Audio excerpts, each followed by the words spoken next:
Bem-vindos de volta ao Neutrality Studies. Hoje, mais uma vez, com a minha querida convidada, Anuradha Chenoy, professora emérita da Universidade Jawaharlal Nehru. Anuradha, seja bem-vinda de volta. Oi, Pascal. É um prazer estar no seu canal, que faz uma análise tão política internacional. Muito obrigado. Que gentileza sua. E você também escreve bastante, na verdade, faz muitas análises sobre a política externa da Índia. E, claro, é também um especialista em Rússia. Você estudou a fundo as relações entre a Índia e a Rússia. Já conversamos sobre isso várias vezes. E, na verdade, muita coisa aconteceu na política externa indiana só nos últimos 10 dias. Você pode atualizar a gente sobre esses acontecimentos?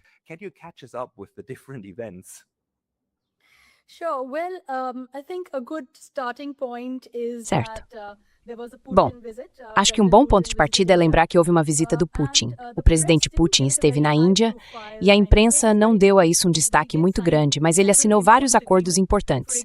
Por exemplo, e eu vou citar um caso bem marcante, a Índia e a Rússia assinaram um acordo de intercâmbio logístico marítimo, que permite que navios russos ancorem em portos indianos. Isso dá à Rússia mais acesso ao Oceano Índico. Claro, a Índia já tinha assinado antes um acordo parecido com os americanos, o Memorando de Intercâmbio Logístico, que oferece às embarcações navais dos Estados Unidos uma facilidade semelhante. Então dá para ver que esse foi um desenvolvimento importante. Eles são iguais? É basicamente igualdade de direitos para os russos e para os americanos. Então é tipo um copiar e colar?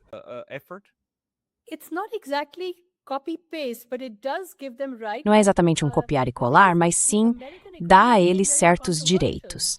E o ponto é que o acordo com os americanos acabou ficando muito controverso, porque, veja, a Índia não quer, pelo menos até agora não quis, fazer parte de nenhuma aventura americana ou de uma estratégia de contenção contra a China, algo que ela não enxerga da mesma forma em relação à Rússia. E esse acordo dá aos navios indianos acesso ao Ártico. Então, é um acordo muito mais equilibrado do que existe com os Estados Unidos. Agora, os navios indianos não têm muito interesse em ir a portos americanos. A frota naval não tem interesse nisso, mas eles têm interesse no Ártico e nos portos russos da costa leste, de Vladivostok em diante, subindo até o Ártico. Então, esse foi um ponto importante. Depois, vem as usinas nucleares e o aumento do comércio.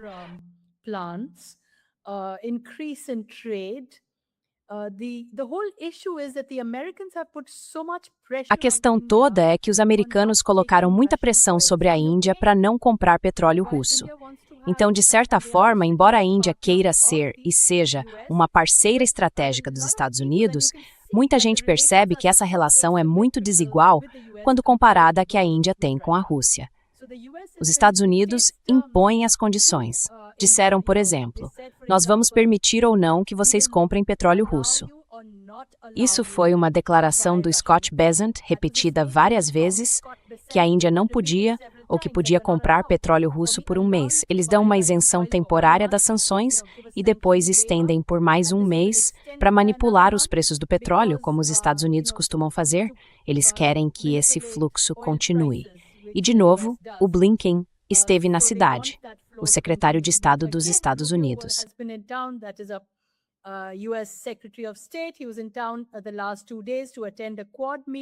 Ele esteve na cidade nos últimos 2 dias para participar de uma reunião do Quad, o encontro dos ministros das relações exteriores do grupo.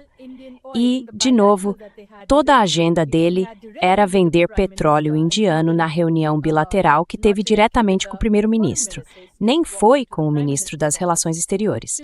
Ele simplesmente entrou no gabinete do primeiro-ministro. Então dá para ver como essas relações são desiguais com toda a imposição do poder dos Estados Unidos sobre a Índia. E agora a Índia prometeu investir 500 bilhões de dólares na economia americana para comprar produtos dos Estados Unidos. Até o jornal britânico Financial Times, que é um veículo conservador, chamou isso de algo estranho na manchete, dizendo que a Índia precisa de cada centavo das suas reservas em moeda estrangeira e, mesmo assim, está fazendo investimento direto nos Estados Unidos. Isso tem a ver com a ameaça de tarifa ou é outra coisa?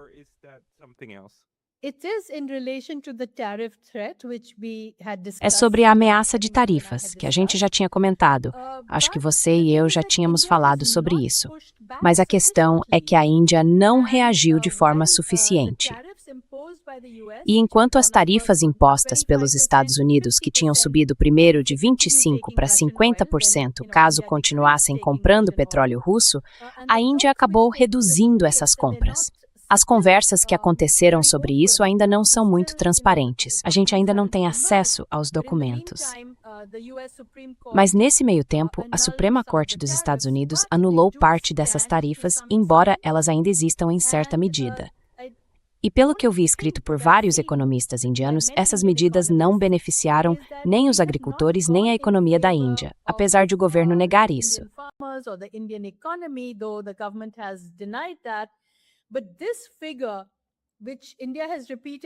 Mas esse número que a Índia repetiu várias vezes, assim como os Estados Unidos, de que o país investiria 500 bilhões de dólares nos próximos 5 anos, deixou todo mundo surpreso. Quer dizer, a Índia não tem uma economia tão grande a ponto de conseguir fazer um investimento desse porte. Na verdade, a Índia está tentando atrair investimento estrangeiro direto e não o contrário. Então, esse tipo de investimento ao contrário, que a Índia aceitou fazer, mostra uma certa pressão que os Estados Unidos estão exercendo sobre o país, além das tarifas bem altas sobre produtos indianos.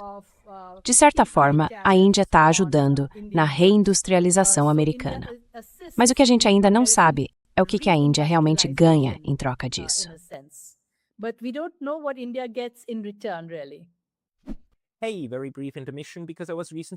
Ei, uma pausa bem rápida, porque eu fui banido do YouTube recentemente. E embora eu já tenha voltado, isso pode acontecer de novo a qualquer momento. Então, por favor, considere se inscrever não só aqui, mas também na minha lista de e-mails no Substack. É pascalotas.substack.com. O link vai estar na descrição aqui embaixo. E agora, de volta ao vídeo. Quer dizer, muitos países prometeram esse tipo de investimento, certo? Inclusive o Japão. Mas a questão é que muitas empresas japonesas já têm fábricas nos Estados Unidos e vendem para o mercado americano. Então elas ganham em dólares. Basicamente, o que essa promessa significa é reinvestir esses dólares na economia de lá. Mas de qualquer forma, o dinheiro precisa ser colocado em algum lugar, não é? Agora, no caso da Índia, eu acho que é um jogo diferente. Porque será que existem muitas empresas indianas realmente envolvidas no mercado americano, em dólares? Well, the thing is that the trade is pretty good. The India-US trade, where India has had the surplus. So it's something like $10 billion yearly of trade between the two, where they have a large surplus. But there are not that many Indian companies, but large Indian companies like the Adanis now, they have promised to, start their companies in the US because of different kind of pressures that they have faced. E dá para ver que algo parecido aconteceu com a Coreia do Sul. A Coreia era a mais avançada na construção naval e agora se comprometeu a investir 150 bilhões de dólares na indústria naval americana. $1 billion in American shipbuilding. So o que os Estados Unidos estão fazendo faz parte, eu diria, da política econômica externa deles, da geoeconomia, onde aplicam o conceito de divisão de encargos. É o mesmo tipo de pressão que colocam sobre a OTAN para que os aliados compartilhem os custos, comprando armas americanas, investindo no complexo militar industrial. E isso leva a um processo de desindustrialização, que dá para ver claramente, por exemplo, na Alemanha. Eu já vi esse tema sendo discutido no seu canal.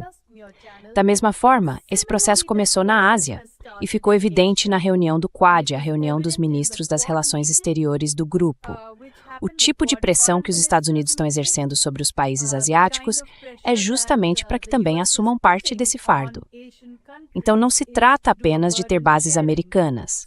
Claro, a Índia não tem nenhuma base dos Estados Unidos, mas o Japão, as Filipinas, a Coreia do Sul e outros países. and others do. So they're not just going to be bases, but Então não vão ser apenas bases, eles estão integrando essas bases às cadeias de suprimento e ao processo de reindustrialização dos Estados Unidos, ou seja, vão ter um papel fundamental. As redes econômicas, pelo que eu vejo, e eu li os documentos originais assinados nesses acordos bilaterais, mostram que os Estados Unidos não estão mais usando essas bases só como pontos avançados. Claro, vão usá-las também no contexto da disputa e do conflito com a China. Mas a ideia é integrá-las, transformá-las em centros de defesa para as Forças Armadas Americanas. Antes já havia importação de material militar e de armas dos Estados Unidos, mas agora há também cadeias econômicas de suprimento, em que eles vão investir nos Estados Unidos e os Estados Unidos vão vender seus produtos aqui. Então, é esse tipo de coisa que eu chamaria, de certa forma, de uma nova forma de neocolonialismo. E os Gertners têm facilidade.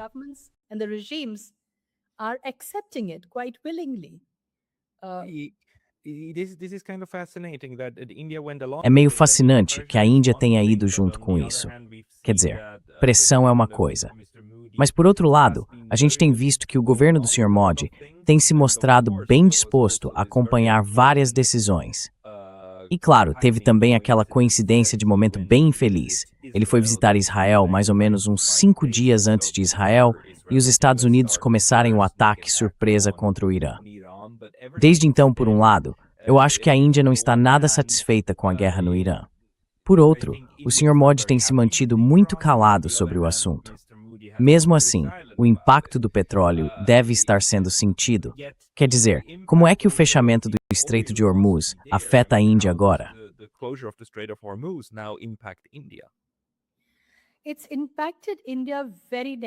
Isso teve um impacto muito negativo na Índia. E eu relaciono isso com o que você mencionou sobre a visita do Sr. Modi a Israel. Essa visita foi planejada no momento em que Israel estava bastante isolado. Pela primeira vez, muitos países europeus passaram a vê-lo como um Estado pária.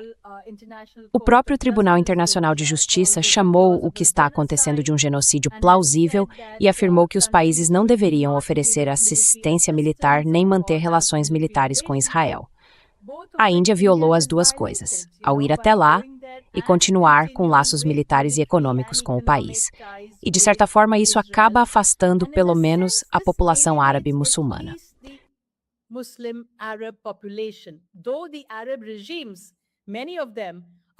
Embora muitos regimes árabes também sejam cúmplices disso, com exceção do Irã. E o Irã tem relações antigas e importantes com a Índia há décadas. Fazer isso agora, no momento em que todo mundo sabia que as negociações não estavam funcionando, e sendo essa a segunda vez que os Estados Unidos e Israel se preparavam para bombardear o Irã, foi um ato de agressão unilateral, uma escolha deliberada. Foi contra as Nações Unidas, contra todas as convenções da ONU. E mesmo assim, o primeiro-ministro foi lá demonstrar sua relação com Israel e praticamente endossou as políticas israelenses ao usar expressões no Knesset, o parlamento israelense, dizendo se a Índia é a pátria-mãe, Israel é a pátria-pai. If India is the motherland, Israel is a fatherland. Now, how can you say such a thing for a country which is committing? Agora, como é que alguém pode dizer uma coisa dessas sobre um país que está cometendo genocídio contra os palestinos? Essa é uma causa que a Índia apoia desde as décadas de 40 e 50, quando foi um dos primeiros países a reconhecer o direito dos palestinos à autodeterminação. E, aliás, a Índia continua reafirmando isso como membro do movimento dos não-alinhados, como membro dos BRICS, nesses grandes fóruns multilaterais. Eles apoiam essa posição nas Nações Unidas, mas quando se trata de uma relação bilateral, mostram essa contradição, o que, na verdade, revela um tipo de hipocrisia. Which really shows a kind of a hypocrisy. But do you read that as India just Você entende isso como se a Índia tivesse 2 corações batendo em ritmos diferentes? Um seria o coração anticolonial e o outro, o do governo de direita atual? Ou isso é algo específico do governo Modi? E se for, você acha que isso pode acabar se voltando contra ele? Ou o apoio a ele está crescendo? Está diminuindo? Quais são as suas expectativas sobre o futuro do governo Modi? Your expectation about Modi government's lifeline in the future? Well, look, Olha, eu acho que essa mudança coincide com a adoção pela Índia de políticas econômicas neoliberais desde os anos 90, com o desejo de se tornar uma grande potência e de construir relações estratégicas com os Estados Unidos. Isso, na verdade, começou na época de Manmohan Singh e Bill Clinton, quando o primeiro-ministro Manmohan Singh do Congresso estava no poder e assinou um acordo nuclear com os Estados Unidos. Nesse acordo, os Estados Unidos suspenderam as sanções que tinham imposto à Índia. Mas o governo Modi acelerou muito esse processo, apresentando a Índia como uma potência de médio porte, mas com aspirações globais. E para fazer isso, eles acreditam que boa parte, embora haja divisões, mas uma parte importante da comunidade estratégica, acha que o caminho a seguir é se alinhar mais estreitamente com os Estados Unidos. Should be by linking up with the United States. But at the same time, they have had a very time. Mas, ao mesmo tempo, eles têm uma relação muito antiga e consolidada com a Rússia. Grande parte do desenvolvimento que a gente vê na Índia vem do impulso que o setor público e o setor estatal deram ao setor privado, ao setor capitalista, a essa economia mista.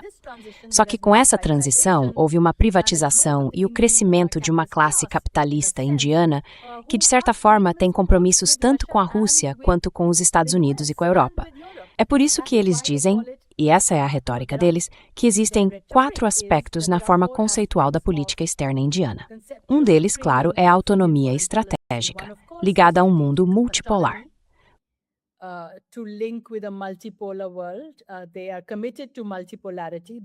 Eles estão comprometidos com a multipolaridade porque se beneficiaram dela, ganharam com a globalização. Esse é um período em que dá para associar a ascensão da Índia a essa transição do mundo unipolar para o multipolar, junto com a abertura da economia indiana. Então, esse é o primeiro ponto, o compromisso deles com a multipolaridade. O segundo é a autonomia estratégica.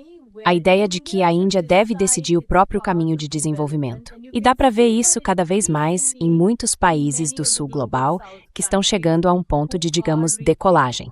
Se a gente quiser usar a teoria do Rostov, dos 5% de crescimento, é aí que o país decola. Por isso, a autonomia estratégica deles é algo realmente importante.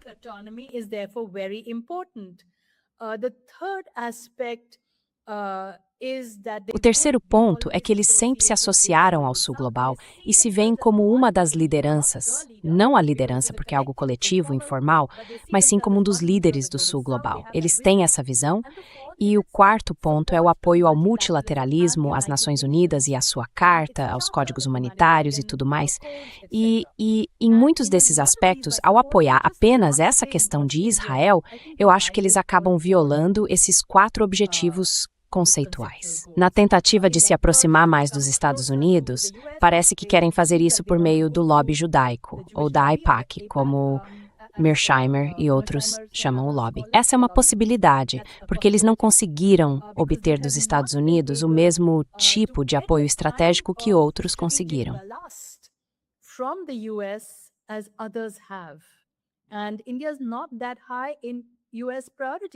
E a Índia não está tão alta assim nas prioridades dos Estados Unidos. Claro, as prioridades americanas, como vimos na Estratégia de Segurança Nacional deles, que saiu em dezembro, e também na doutrina Monroe, e tudo que envolve a esfera ocidental, as mudanças de regime e o interesse deles na América Latina. Depois veio essa guerra no Golfo, o ataque ao Irã e o esforço para equilibrar as relações com a China. Agora, isso também é extremamente importante para a Índia, porque a Índia acreditava que, a estratégia deles se baseava na ideia de que se houvesse más relações, como de fato houve, entre os Estados Unidos e a China, com mais conflito e desentendimento, as empresas americanas deixariam a China e viriam para a Índia e talvez também para o Vietnã. E isso acabou acontecendo em parte com a Apple e outras empresas, e agora o Google também, todas com grandes bases na Índia. Have huge bases in India. Mas agora, com o encontro entre Trump e Xi, fica claro que a China é vista como igual aos Estados Unidos, que os Estados Unidos a reconheceram assim. Claro que não é bem isso. E as palavras-chave ali, como você deve ter notado, foram estabilidade estratégica construtiva ou estabilidade administrada e também competição no Indo-Pacífico. Então, onde isso deixa países como a Coreia do Sul, as Filipinas, a Índia e por aí vai, que esperavam se beneficiar dessa situação? Até mesmo o Japão, talvez. Mas, ao mesmo tempo, nenhum desses países, não sei sobre o Japão, mas, considerando o que o primeiro-ministro disse sobre o quanto querem se envolver em qualquer conflito sobre Taiwan, eu sei que a Índia não quer. Eles querem manter relações com a China, com Taiwan e assim por diante. They want to have relations with China and Taiwan, etc. But they're very sense they've always had this one China policy. Mas eles sempre tiveram essa política de uma só China. Eles são muito claros quanto a isso. Essa posição não mudou. Às vezes há uma certa ambiguidade, ou seja, isso não aparece de forma explícita na política ou nos documentos entre a Índia e a China. E isso acabou gerando um pequeno problema quando o ministro das Relações Exteriores, Wang Yi, veio à Índia. Ele queria que isso fosse colocado por escrito na declaração bilateral, mas a Índia não colocou. Eles deixaram ambígua a questão de a Índia reconhecer Taiwan como uma província da China. Mas isso também significa que a Índia vai acabar sendo rebaixada, de certa forma, porque os Estados Unidos já não precisam dela do mesmo jeito. E é por isso que quando aconteceu aquela reunião do Quad, com os 4 ministros das relações exteriores, o japonês, o australiano E Quad formado também, ministra, os Estados Unidos pelo estranho. That's right. That's why it's called the quadrilateral forum. Exato. É por isso que se chama Fórum Quadrilateral. Ele começou lá em 2007, mas não chegou a decolar de verdade. Depois, durante o segundo mandato de Trump, em 2017, ganhou novo impulso. E mais recentemente, eles voltaram a ter encontros de cúpula importantes. Então, eu acho que os Estados Unidos estão redesenhando suas relações com o Quad dessa forma. Dá para ver isso claramente na declaração conjunta que saiu daquela reunião. O Quad dá aos Estados Unidos acesso, foca em minerais críticos, amplia as vendas de energia americana e a principal tarefa vai ser reforçar a vigilância marítima e a infraestrutura portuária em toda a região do Indo-Pacífico. O que significa que os Estados Unidos usariam os países do Quad principalmente para fins de vigilância, obviamente contra os chineses, talvez até contra os russos, ou até para coordenar suas próprias ações.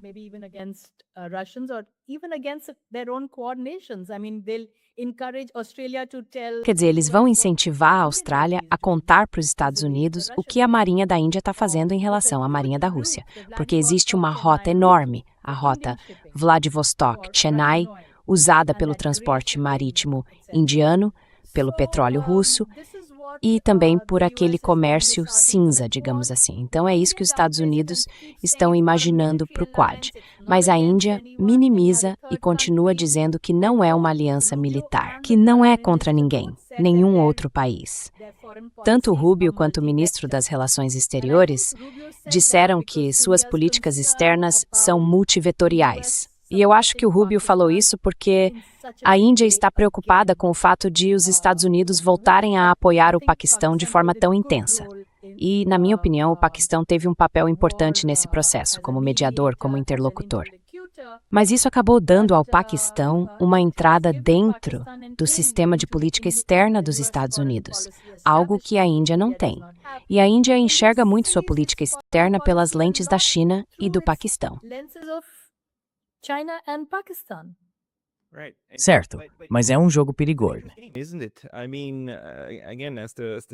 Quer dizer, de novo, como diz o ditado, os países não têm amigos permanentes, eles têm interesses permanentes, certo? E é assim, por um lado sim, há preocupações com a China, até disputas de fronteira e tudo mais, claro, o mesmo vale para o Paquistão. Por outro lado, os Estados Unidos ajudam em alguns aspectos, mas ao mesmo tempo representam uma ameaça para a economia e para os interesses da Índia. Pelo que você descreveu, me parece que o único país com o qual a Índia, neste momento, não está muito preocupada é a Hutton. Tipo assim, não, a gente é bem amigo, e não tem medo de você, nem você está fazendo mal pra gente. Sr. Mavdi. Yeah, well, first about, this very used Certo, bom. Primeiro sobre esse ditado tão interest. usado sobre interesses permanentes. Muitas vezes os interesses não são simétricos. No caso dos Estados Unidos, eles realmente têm interesses permanentes, mas esses interesses são a favor dos próprios Estados Unidos. E eles exercem pressão ou até usam força para garantir esses interesses. Isso é algo bem conhecido. Então, às vezes, isso vai contra os interesses de outro país. Além disso, pode nem representar o interesse do país inteiro. Pode ser só o interesse do regime, ou das empresas, das corporações, mas não necessariamente do povo. E dá para ver isso hoje na relação entre a Índia e os Estados Unidos, onde a Índia está cedendo aos interesses americanos em vez de afirmar os seus próprios. E dá para ver isso, eu vejo isso, nas relações dos Estados Unidos com muitos outros países. I can see that in US relations with a lot of countries. Sim, Especially currently. Earlier there was diplomacy and Especialmente agora. Antes, havia mais diplomacia, mais negociação, mas agora com o Trump, ficou muito claro que tudo se concentra em tornar a América grande de novo, e não em bilateralismo, nem em como esses países podem cooperar, e sim em como podem servir aos interesses americanos. E sim, sobre o seu segundo ponto, esse é um jogo perigoso. Eu acho que a melhor opção, claro, sempre existem várias, seria manter um engajamento com a China, o que eles estão fazendo. As relações entre China e Índia estão sem dúvida melhores do que eram até por volta de 2024. Eles têm vários mecanismos, inclusive militares, que permitem esse tipo de interação. onwards where there are engagement, a lot of tension points on the border. Muitos pontos de tensão na fronteira ainda não foram realmente resolvidos, mas têm sido administrados de forma razoavelmente boa. Os dois lados se afastaram de conflitos diretos. Há muito comércio entre a Índia e a China. Grande parte do comércio da Índia com o resto do mundo depende de elementos precursores que vêm da China. Digamos assim, costuma-se dizer que a Índia é a farmácia do mundo. Ela exporta muitos produtos farmacêuticos e equipamentos eletrônicos. Mas vários insumos pequenos usados em antibióticos ou em chips vêm da China. Então existe uma espécie de colaboração aí. E agora a Índia anunciou, bem recentemente, que vai permitir investimentos chineses no país. certo. Em setores que não são estratégicos, então eles estão se abrindo para a China. Mas as relações com o Paquistão continuam muito ruins, principalmente porque o Paquistão usou o terror na Índia várias vezes, terrorismo. Eles fizeram isso por causa da sensibilidade de certas regiões. E há provas disso. Mas ninguém no mundo realmente compra a narrativa da Índia de que o Paquistão deve ser isolado. Então a própria Índia acabou fazendo isso sozinha. E entrou em guerra depois dos ataques de Pulvama no começo deste ano. Mas eles precisam conversar com o Paquistão. Não dá para negar a geografia, e é preciso repensar isso. E os dois lados, não estou falando só da Índia ou só do Paquistão, os dois lados precisam recuar dessa relação de confronto que se criou na fronteira, onde o Paquistão usa uma estratégia assimétrica de terrorismo e a Índia responde dizendo que vai usar a opção militar. Isso é muito perigoso e, na verdade, acaba afastando ainda os dois países.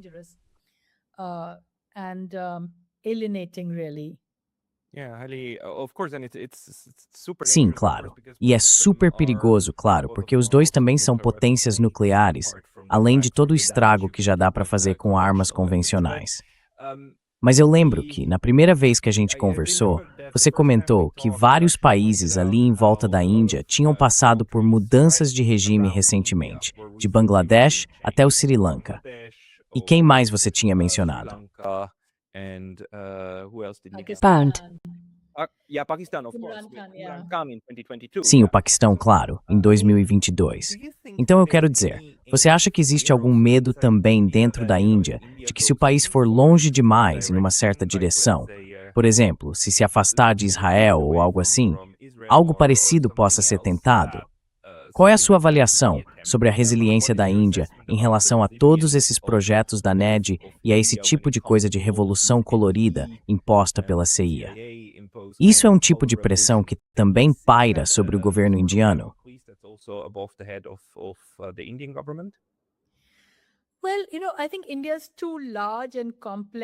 Olha, eu acho que a Índia é grande e complexa demais para uma mudança de regime imposta de fora.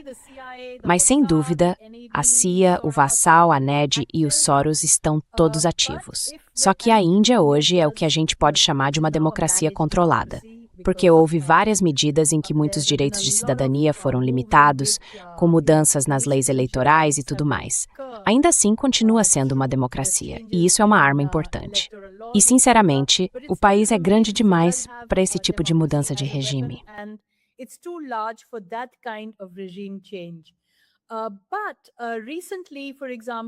Mas recentemente, por exemplo, surgiu uma onda nas redes sociais entre os mais jovens, o que chamam de geração Z, criticando o sistema educacional, o que é bom.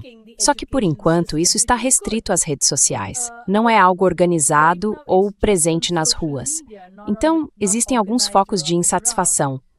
E, claro, é muito fácil culpar uma influência estrangeira. Mas eu acho que, considerando a parceria estratégica da Índia com os Estados Unidos, não me parece que a Índia queira, neste momento, culpar ou apontar o dedo para os Estados Unidos como se estivessem tentando mudar o regime no país.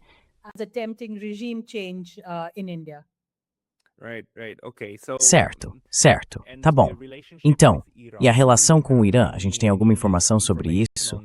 Houve alguma visita de iranianos à Índia? Sim.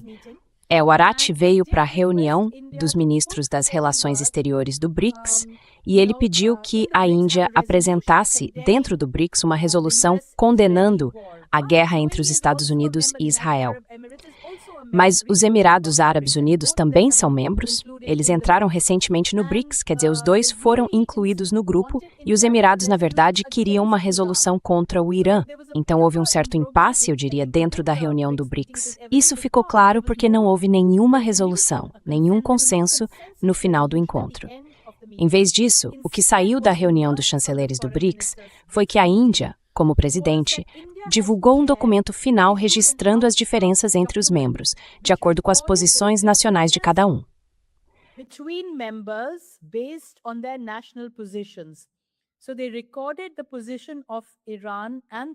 Então, eles registraram a posição do Irã e dos Emirados Árabes Unidos e, de modo geral, condenaram a situação. Disseram que deve haver paz, que é preciso uma solução negociada, uma resolução rápida do conflito, como colocaram, de acordo com o direito internacional. A declaração da Índia dizia que deve haver um fluxo livre do comércio marítimo pelas rotas internacionais e proteção das vidas civis e da infraestrutura. Mas, além disso, a reunião dos BRICS, na minha opinião, teve algumas resoluções importantes. Por exemplo, sobre Gaza, eles afirmaram que o processo movido pela África do Sul contra Israel na Corte Internacional de Justiça deve ser acompanhado e que as obrigações legais precisam ser cumpridas. Disseram também que a ajuda humanitária deve ser garantida sem bloqueios e pediram a todas as partes que permitam essa assistência. E ainda reafirmaram aquela posição antiga de que a faixa de Gaza deve ser unificada com a Cisjordânia e que a Palestina tem direito à autodeterminação. E isso também foi incluído. Sim, isso foi feito com o consentimento dos Emirados Árabes Unidos. O resto foi todo consenso. Foi nesse ponto que eles não conseguiram chegar a um consenso, então acabou saindo só uma declaração conjunta da Índia. Mas eles não disseram que não houve consenso sobre isso. Mesmo em relação ao Líbano, eles afirmaram que condenam os ataques de Israel contra a UNIFIL. Pediram cessar-fogo no Líbano, na Síria e no Sudão. Se opuseram a medidas econômicas unilaterais, ou seja, sanções, que é uma posição antiga da Índia. Demonstraram preocupação com as questões ligadas ao terrorismo e também apoiaram que o novo Banco de Desenvolvimento, o NDB, que é a principal instituição econômica dos BRICS, funcione com base na liderança dos próprios membros e de acordo com a demanda.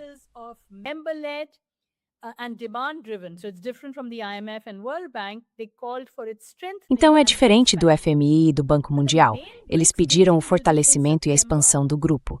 Mas a principal reunião dos BRICS vai acontecer em setembro, E ali a retórica da Índia sobre autonomia estratégica e outros temas vai estar em destaque. A questão é saber se os BRICS avançaram, se neste ano em que a Índia preside e cedia o encontro, o grupo vai estagnar e não aprovar nenhuma nova resolução, e assim por diante. Essa será a reunião de setembro, um encontro de chefes de Estado. Claro que a Índia gostaria que o Sr. Putin e o Xi Jinping participassem, mas ainda não está claro quem vai comparecer. Eles ainda não anunciaram.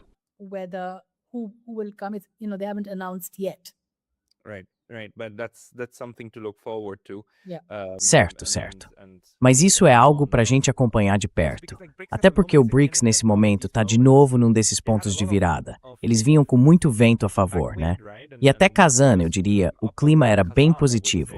Só que, recentemente, começaram a surgir várias vozes perguntando: será que isso continua? Ou será que a guerra no Irã e outros fatores, será que os Estados Unidos estão conseguindo atrapalhar esse processo? De um lado, com as ameaças que fazem, de outro, com as vantagens que tentam oferecer. Qual é a sua intuição em relação à Índia? Porque uma coisa a gente sabe, a relação entre China e Rússia está no ponto mais alto de todos os tempos. Difícil imaginar que possa ficar muito melhor. Eles estão cooperando de forma bem firme e provavelmente a China até mudou um pouco sua posição sobre o que a Rússia deve ou não fazer em relação à Ucrânia. Onde você acha que a Índia se encaixa nesse núcleo principal dos 5 países do BRICS?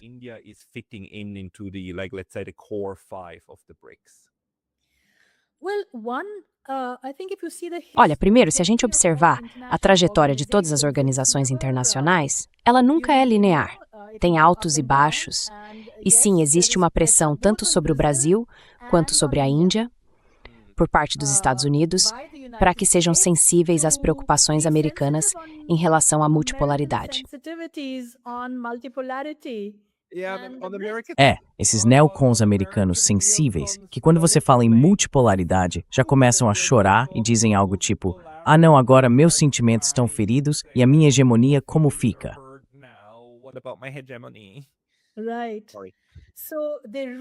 Certo. Então, eles realmente veem o BRICS como um grande obstáculo, um tipo de barreira à hegemonia dos Estados Unidos, e eles não querem a multipolaridade, embora estejam sendo forçados a reconhecê-la, porque até países pequenos como o Irã têm mostrado autonomia e resistência, mesmo pagando um preço alto por isso. Então, não dá para humilhar esses países menores. Eu acho que hoje existe muito poder nesses estados pequenos. Em segundo lugar, a Rússia e a China estão claramente liderando o BRICS. Elas estão impulsionando o grupo, mas querem levar todo mundo junto. É uma plataforma muito importante. Às vezes o processo dá um passo para trás, sabe? Um passo para frente, um para trás, depois 2 para frente, algo assim. Eles entendem melhor essas filosofias de longo prazo. Long-term philosophies and all of China's philosophies of E todas aquelas filosofias da China de esconder a capacidade, esperar o momento certo, e por aí vai. Eles usam tudo isso. Dá para ver também nas negociações do BRICS. Mas sim, a Índia talvez não queira que o BRICS avance tão rápido, especialmente na questão da moeda. Mesmo assim, dá para ver que a Índia se beneficiou bastante do comércio bilateral em moedas nacionais, como no caso do comércio de petróleo entre a rúpia e o rublo, que foi vantajoso para a Índia. E eles fizeram acordos parecidos com vários países do Sudeste Asiático. É como uma troca de moedas nacionais, um tipo de swap cambial. Eles têm acordos para isso. E o Banco Central da Índia permitiu que esses países tenham uma conta vostro, o que significa que eles podem comprar em rúpias indianas e a Índia pode comprar nas moedas locais deles.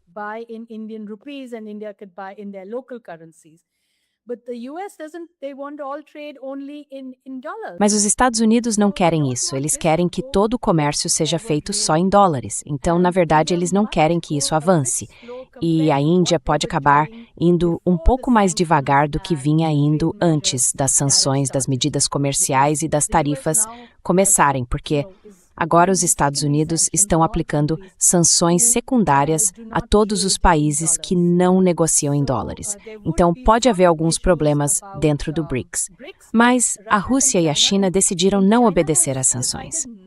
Você deve ter visto, acho que foi no dia 14 de abril, a nova lei deles que mandou as empresas chinesas ignorarem qualquer sanção americana e simplesmente comprarem petróleo russo e iraniano.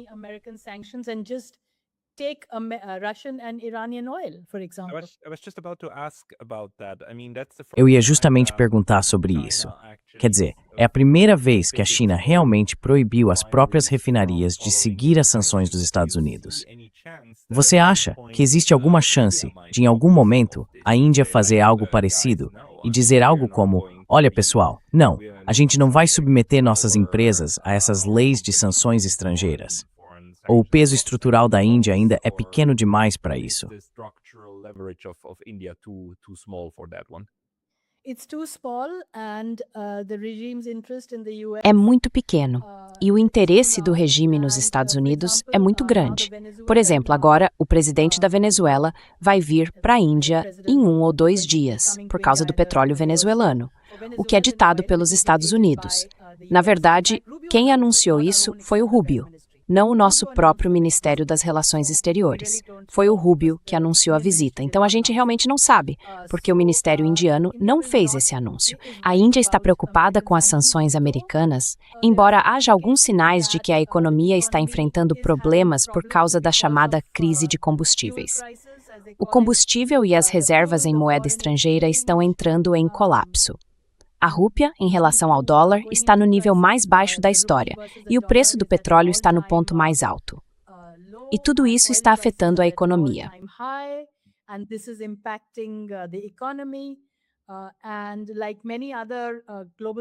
E como muitos outros países do sul global, o governo está dizendo algo como: trabalhem de casa 2 dias por semana para reduzir os custos com combustível.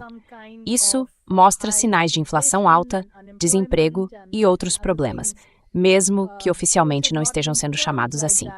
Porque se você abre mão de comprar o petróleo russo barato, com desconto, que vinha beneficiando a economia indiana, e a Índia é uma economia totalmente dependente de petróleo, já que não tem produção própria, diferente de boa parte do Sudeste Asiático, então tudo é importado. E quando o país deixa de receber esse petróleo com desconto da Rússia e do Irã, isso acaba sendo reduzido, enfraquecido.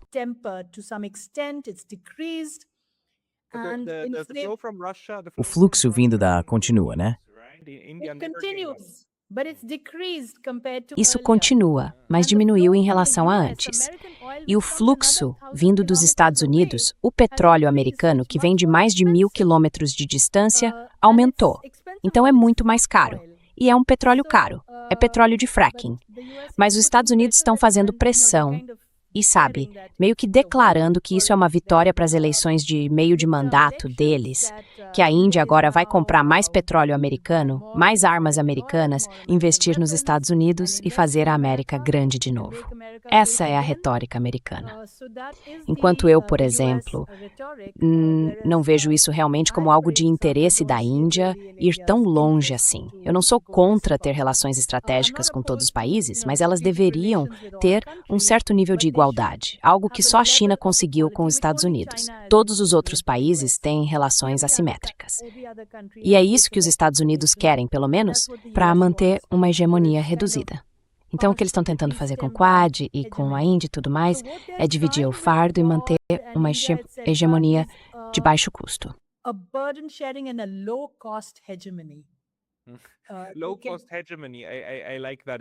Hegemonia de baixo custo. Eu gosto dessa expressão.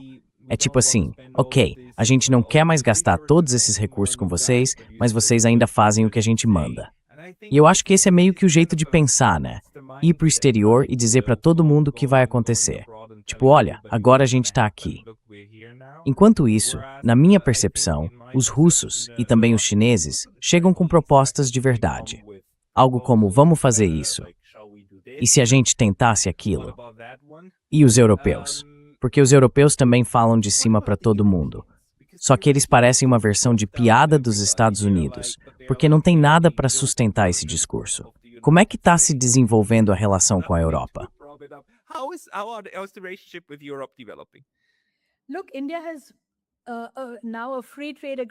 Olha, a Índia agora tem um acordo de livre comércio com a Europa. Eles têm boas relações com os europeus. Claro que a Europa antes costumava dar muitas lições para a Índia sobre direitos humanos, democracia e liberdade de expressão. Mas isso acabou ficando bem exposto depois que eles apoiaram e foram até cúmplices do genocídio em Gaza e contra os palestinos. Então, no fim das contas, o principal interesse deles é o comércio. Eles deixaram esse tema de lado. Embora os europeus sempre incluam essas cláusulas sociais nos acordos comerciais. Essas cláusulas sociais significam que deve haver uma indústria verde e que eles só podem importar produtos com um selo verde. O que eu diria, tudo bem. Green tag, which is, I suppose, okay, but the Indians resisted that. Mas os indianos resistiram a isso, então houve concessões. É por isso que o acordo de livre comércio entre a Europa e a Índia levou mais ou menos 12 anos para ser negociado, mas ele foi negociado. Ao mesmo tempo, a Índia quer sim investimentos europeus. Então, na verdade, é uma relação sem grandes conflitos e bem mais simétrica do que a que tem com os Estados Unidos. Além disso, eu acho que a Índia entende bem o tipo de burocracia com que se lida na União Europeia. Por isso, eles têm acordos bilaterais com o Reino Unido, com a Noruega, com a Bélgica e por aí vai. Isso é mais fácil do que tentar um acordo direto com a União Europeia. Mas as relações com a Europa, eu diria, são bem positivas, sim, e benéficas para os dois lados.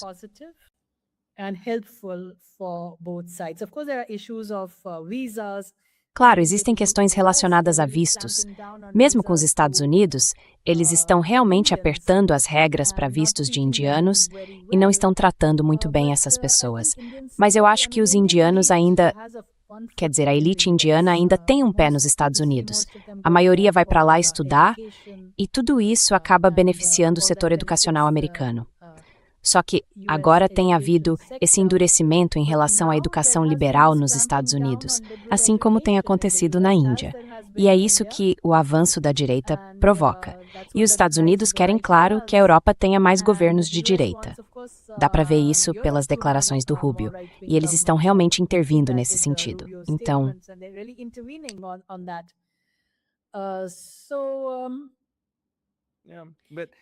Mas é bem interessante.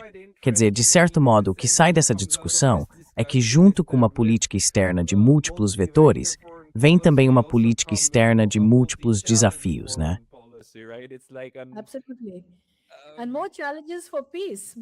Com certeza. E mais desafios para a paz, porque a gente está se afastando do que era antes.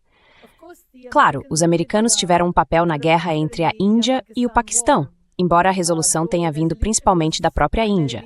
Foi ela que decidiu, ok, depois de 4 dias já chega. Foi uma guerra bem limitada. Mas o presidente Trump disse quase 100 vezes que ele foi o principal negociador. E isso faz parte da lista de resoluções dele, parte da justificativa para a candidatura ao Prêmio Nobel da Paz. Então existe esse desafio. Todos os desafios continuam. Vamos ver o que acontece.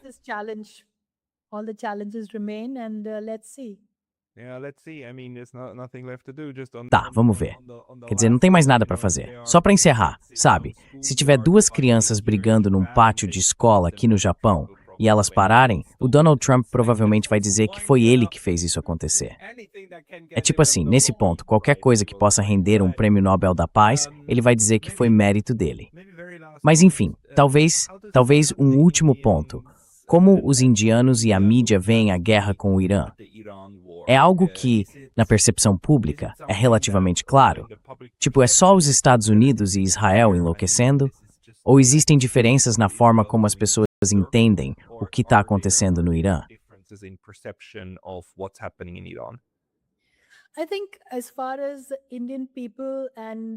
Eu acho que, no que diz respeito ao povo indiano e à mídia, eles mostraram a guerra como ela realmente é. Houve uma agressão no meio das negociações. Essa foi a segunda agressão. Mas o governo da Índia não condenou isso. Não condenou os Estados Unidos e Israel com as palavras que deveria, como fizeram a Rússia, a China ou até o Paquistão e outros países do sul global, especialmente a África do Sul. E isso acontece porque eles sentem que estão priorizando tanto as relações com os Estados Unidos e Israel, que acham que não se pode criticar nem mesmo um amigo. Claro, se um amigo faz algo errado, você deve ter liberdade para criticar. Mas eles não estão fazendo isso, e isso não pegou bem com boa parte do público indiano. which has not gone down very well with a lot of Indian public. And then not even after the sinking of that Iranian Nem mesmo depois do afundamento daquele navio da marinha iraniana que estava em águas indianas a convite, né? Quer dizer, isso deve ter sido um choque e tanto. Eu até entrevistei um ex-ministro das Relações Exteriores da Índia no meu canal para falar sobre isso, e ele ficou bem surpreso, ficou bem irritado, o Sr. Sibal. Ele ficou realmente irritado com aquilo.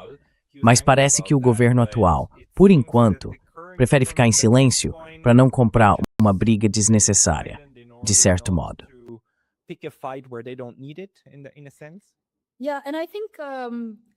Sim, eu acho que o ex-ministro das Relações Exteriores, Sibal, no seu canal, foi muito bom nesse ponto e ele foi bem claro. Eu tenho uma posição parecida, a Índia estava errada, mas o governo indiano não fez nenhuma crítica. E a mídia indiana hoje é basicamente um eco do governo. Qualquer mídia, em qualquer lugar do mundo.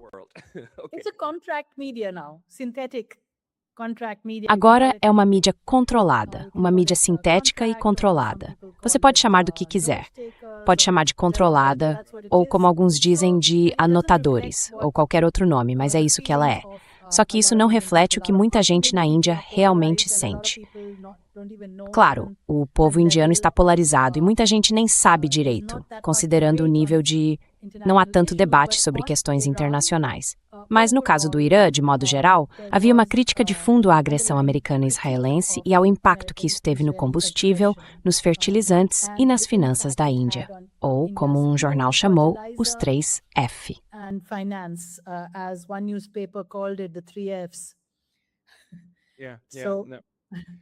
Certo.